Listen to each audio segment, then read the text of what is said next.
Hey guys, hope you had a good weekend. Today for 8th grade math and for this week, we are going to move away from the volume of the cylinder and the cone.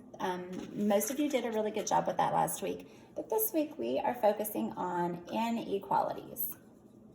We've worked on these a lot in class, and 7th grade you had some practice with it too. Inequalities. Root word being equal and prefix "and" means they're not equal. So inequalities are the expressions that look like this.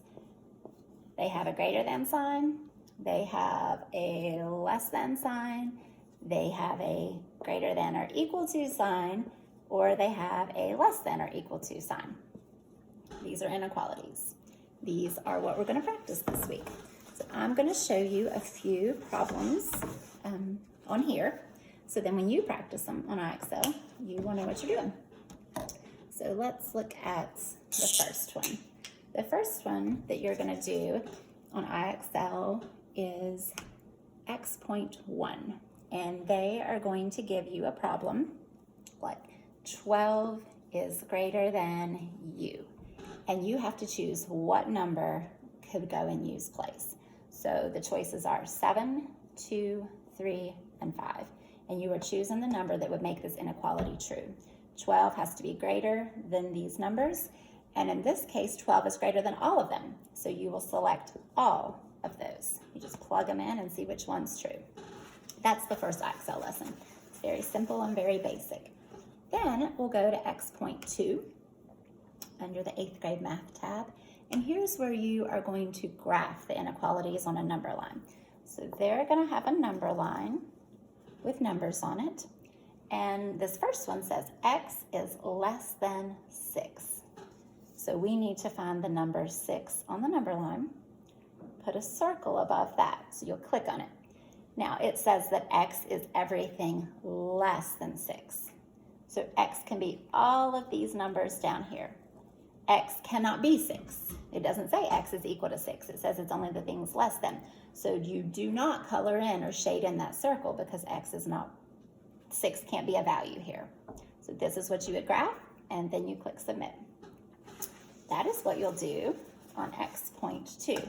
Let me show you one where it has an equal sign though.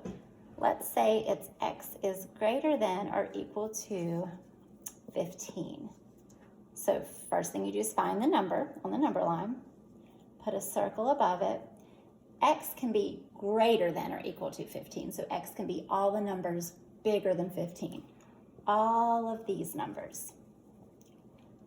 X can also be equal to 15 though. So that means I need to shade in the number 15. So this is what you would graph. Little trick is if the X is on the left side, and only if the X is on the left side, whichever way this is pointing is the way you're going to shade. Okay, so that's that lesson.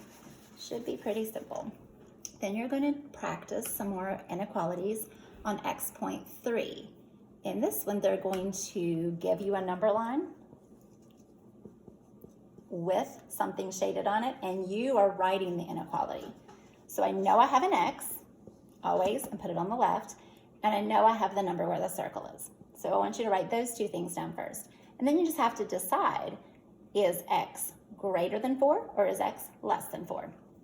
In this case, it's all the numbers bigger than 4. So X is greater than 4. And remember, if they're shading that way, and that you can do the trick of making your arrow go the same way the shading is. Okay? I did not put a line under it because that circle's not shaded in. So X can't be equal to 4, just the number's bigger than that. All right, then you're going to practice, that was X.3. X.4 is solve one-step inequalities. Guys, this is just like solving a one-step equation. It's just doesn't have an equal sign, it has an inequality sign. So for example, U divided by 2 is less than 5. Go ahead and draw your line just like it's a one-step equation. And since they're dividing by 2, we will do the opposite and multiply both sides by 2. Cancels out, so U is less than 10. And that's exactly what you type. One-step inequalities. Just like one-step equations, you just don't write the equal sign. And then your last IXL is X.5. There's 5 of them this week, but these are really simple. And this is kind of review stuff for you too. So on X.5, they're giving you a one-step inequality, just like I showed you how to do. Divide by 2, divide by 2. So in this problem, t is greater than or equal to 3, just like on the last one. Except here that you're going to take it one step further and you're going to actually put it on the number line. So find the 3, put a circle above it. T is greater than or equal to 3. So t is all the numbers greater than 3, but it can also be equal to 3. And again, since it's pointing that way, I can shade that way as long as my variable's on the left.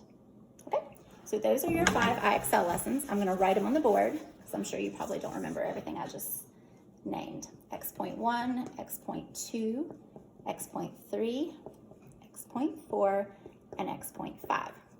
You go to 85 on all of them. Any questions, you can send me a message through Remind, screenshot it, whatever you need help with.